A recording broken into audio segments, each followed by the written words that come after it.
got to really navigate the moments. And I think with our group, the amount of time we've spent on game management and managing moments has been really intentional, and the guys are executing at a really, really high level. And then what did you see from Stein during training this week that made you trust him for that late game winner?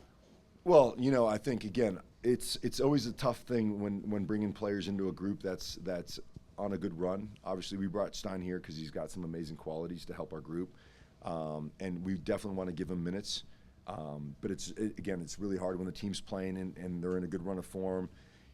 But again, I think that's what's special about our group is that everyone is selfless, everyone understands, everyone knows that it's a long season, and when called upon, the guys that came in the game did an exceptional job of changing the face of the game. Diego Luna, Stein, Victor, they did a really good job, and I think that's really, really important for this game, but also for a season, and to have the kind of quality and the belief that we have coming into games definitely, puts us in a great position moving forward. Yeah, and then with that, with Diego Luna and Victor returning from injury, how do you manage the good problem of roster depth overall? Yeah, I think that's always like you said, it's a good problem and one that I think it's more art than science. There's not a set way of doing it. It's more of a feel, and I think when you're in a good run of form, it buys you more time. You're not putting the players in positions where they'll extend themselves because we need them now. It allows us to kind of navigate these moments, and then it just becomes, I think matchups are really important, but continuity within the group and how the players play with their teammates will be a factor in that as well. So again, just really, really excited to get, Stein some minutes, Diego back in with the group, Victor back in the group, and we'll see in the next week how we progress with those decisions. Hey, Pablo, congrats on the win again. Piggyback of that, seems like this team has a little bit of magic this early in the season. You have returning players for injury, you have young stars making a name for themselves, you have debuts tonight. Do you feel like something special? You're building something special with this group this far? That's what I feel. I think a lot of people watch the game with their eyes, and what I said to the guys is, I've been in this league for, it's like almost 30 years, and for me, I've been a part of some winning teams, and more than what you see on the field, it's a feeling in the locker room. It's a feel, right? And so when these young guys get their opportunities and they take it because the experienced players support them, because they believe in the project. And then you have, experienced guys like Diego and Victor coming back into the team from injury, and the team doesn't miss a beat. That's what's special, and I think that's what will allow us to be a very good team in the difficult West. It's a dogfight every week, but when you have a group like this, there is a bit of magic to the group, and it's more about the character and the quality of the players that we have in the locker room. Now we're going off of that with a 3-1 record right now on the road, winning 3 games, 1 loss. What do you feel the team identity is starting to look like through the first few matches? I think that we're a dynamic team in the attack. I think our attacking transition was something that we wanted to be deliberate about this year, and the profile player, in particular, Juan Sanabria, Gozo as a wingback, and Morgan were really intentional to really improve that phase of our game. We've scored quite a few goals already this year in transition. The other thing is we have a good blend, for me, of verticality, but also today you saw a group that can control the game with the ball, right, and be patient and look for moments to break teams down. And then I think defensively, there hasn't been one moment in any game where anyone's quit on a play. And when you have those 3 things, it's pretty much soccer.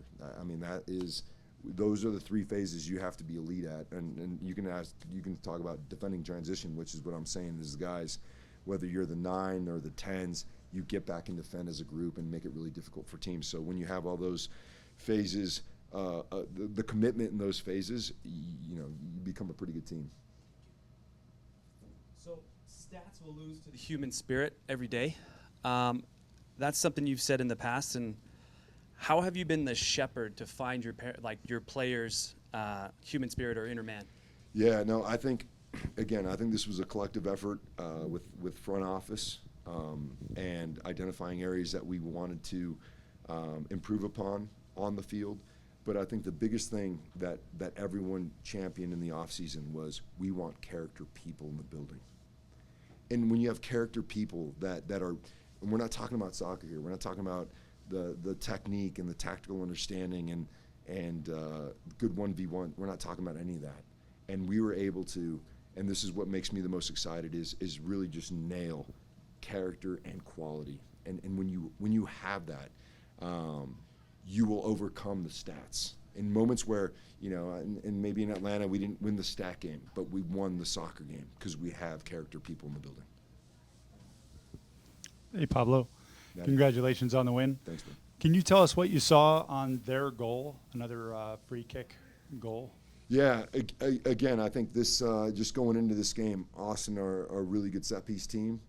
And again, I think it happened our last home game against Seattle that we were able to, I think, nick off the line in the first half where they overload our back post, right? And so I think the onus, it's tough because Gozo is the back post guy. And what we need from that position is more communication to the rest of the line to scoot the line back and have more players in positions to win the first contact. So ideally you want to obviously defend the middle of the goal, but when most of their players on the back, the back will be the middle in about 2 seconds after the ball's kicked. And so we just have to do a better job of communicating and organizing that on those plays, because teams will now, obviously, if we've given up 2 really big chances on a wide free kick, and so we just got to do a better job and continue to help Gozo along in that phase. He's doing a fantastic job, but it might be a little bit too much to put that on him, and we got to make sure that guys like Jay Glad and Hoffa are really pulling the rope on that part to make sure that we're organized in a way that puts us in the best position to win that first contact. And then last one for me, this was kind of our first chance to see Morgan for a full 90 for those of us who were here. And one of the things that surprised me or pleasantly surprised me was his defensive work rate. Mm-hmm. Is that something that you've talked to him about, or is that just the player as he comes out of the box? Again, I think he comes out of the box like that. And when we talk about character, it's really unique to have a player that makes such a difference on the attacking side of the ball that's committed to work for the team as a high-profile player. That usually you come to MLS, and if you're a big-time attacker, that's all you do. But what we explained to him about our club is that everyone has to work for the team. And he just does an amazing job of combining, getting shots off. And Stuver had a great game tonight, pulled one off. He had one on with his head that he knocked off. But just his ability to influence the attack is so great for us. But then also the defensive part. And when you have guys of his stature and what he's been able to do in his career, do the dogged work defensively, everyone else gets in line and does the same type of work for each other.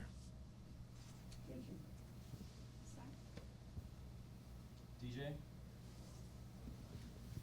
There's one close by. Here we go. Can you talk about Caliscan popped up in a really unusual position to help create that first goal? Can you talk about what you've advised guys and the freedom you give guys? Because a defensive midfielder, 3 steps from the end line is pretty unusual. Yeah, no. Again, I think I think Noel Caliscan is one of the most underrated midfielders in this league. For our team, he is not only the metronome with the ball, but defensively just really solid, great communicator. And that was he identified the moment. One of the things that we talked about against teams that want to come in and sit deep is we have to consistently threaten the back line with runs. And you might not get it, but you're moving their whole back line towards the run. Well, then when we circulate the ball, there's going to be another run. And so this is a big aspect of our final third attack that we've been deliberate in. That was Noel Caliscan identifying the moment. It wasn't something that we say, Noel, we want you to get forward. No, but we want somebody to go forward. And so his level of soccer understanding continues to impress me. And that play, he conjured on his own. You've told us you're not results-based. several thousand times. Some of us are starting to believe that. So I'm curious how you judge the attack tonight. 2 goals is not an outstanding number, but given the quality of the saves that Stuver turned in, were you happy with what the attack was generating, even though it's easier to say that after you score 4 goals or something? Yeah, no, I was really happy. And I think, again, there's just going back to last year, I just felt like we were east to west, especially when teams were in a low block. And it's not what the game's meant to be. You go east to west to go north. And I think that's the difference with our group this year. And in order to go north, you need to have sacrificial runs behind the defense. Whereas last year everyone was trying to get on the ball.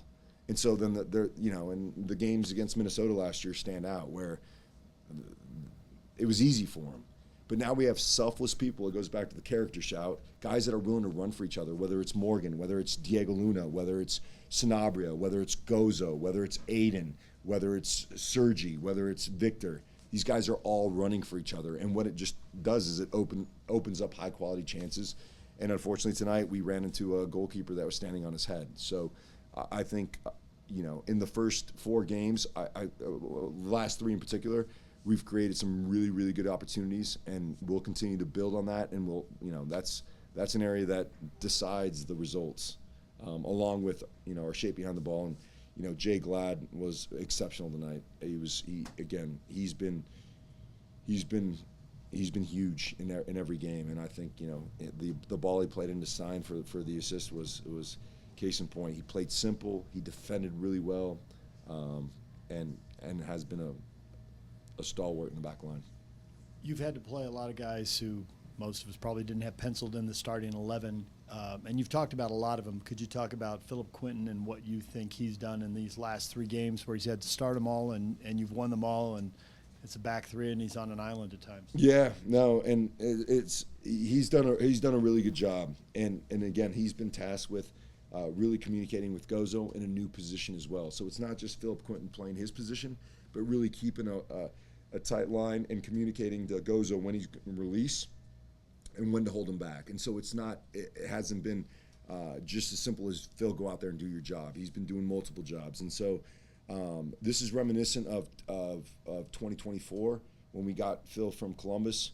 He stepped in, did a fantastic job, and was one of the more important center backs in our group to end that season.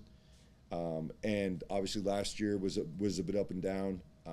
We've had quite a few conversations, and the thing is, you just have to be ready when your name is called. And I'd say Philip Quinton has risen to the challenge, done an exceptional job. I think he's got 2 assists on the season as well with Gozo, linking up with Goz, and so that tandem seems to be working really well.